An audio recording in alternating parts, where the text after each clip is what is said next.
Isang nakakagulat at nakakadismaya na balita kung saan ginagamit nga ang imahe at reputasyon ng celebrity powerhouse couple na sina Sara Geronimo at Matteo Guidicelli sa isang di umanong scam sa TikTok. Narito ang buong detalye.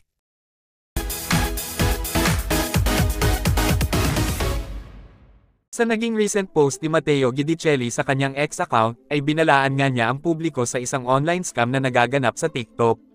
Kung saan ginagamit nga ng nasabing TikTok account ang endorsement ni na Matteo Guidicelli at ng Asia's popstar royalty Sara Geronimo ang kanilang endorsement para sa PhilSys.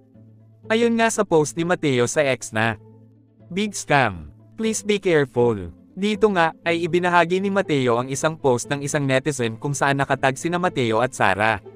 At ayon nga sa post ng netizen na, "Grabe feeling ko, dito totoo, dami na nila naloloko. Nabasa ko sa comment pag inopen mo, games nalabas."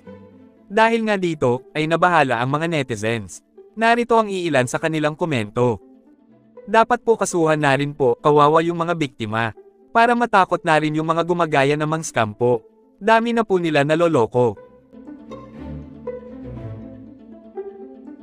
Kayo, anong masasabi nyo sa balitang ito?